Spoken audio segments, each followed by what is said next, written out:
10 years have passed since the Israeli government approved the building of a wall whose continuing construction keeps on stirring controversy. Hallelujah.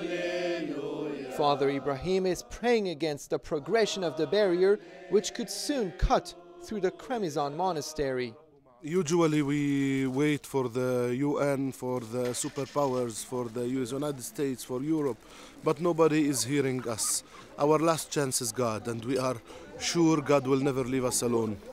Locals tell us that the wall's projected path, marked by these barbed wires, will separate the monks from the nuns of the monastery. The purpose is to separate and to kill the land. According to them, this main building which houses the men could end up going to Israel. A few hundred meters away, the nuns' house, which hosts a kindergarten for local impoverished children, would remain with the Palestinians. The monk guiding us through the premises refuses to be interviewed or to talk politics. He says that inside these walls there's nothing but religion. This local law professor takes us to a vantage point from which we can see both buildings. He says that the wall's imminent arrival has sown fear and division. الناس في بيت جالة لأنهم مسيحيين كانوا يتعاطفوا مع الدير ولا يقولوا معظمهم لا يقول أن الدير تعاون مع إسرائيل، لكن الناس في القرى الأخرى اللي فيها بعض الناس المتعصبين قالوا أن الدير هو الذي طلب، والدير ينكر، الدير والرهبان ينكروا. Those who live around the monastery complain that they will also be losing much of their land in the process.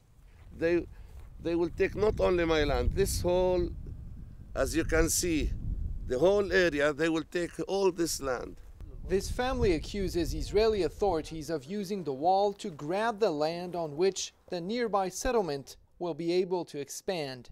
All of this they're saying for security reasons. Well, if you have security reason, go build a wall on your side and defend yourself, not on our land. You don't need to take the lands of Palestinians just for security reasons.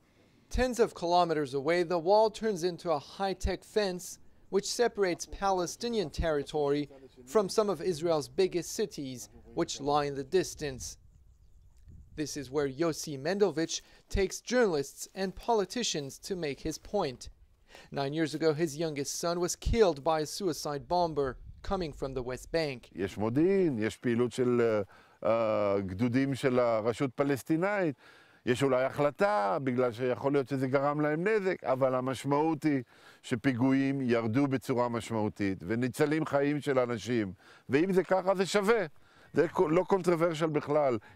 The Israeli Defense Ministry says that 80% of the barrier has been completed and that anyone can challenge any inch of it through Israel's Supreme Court.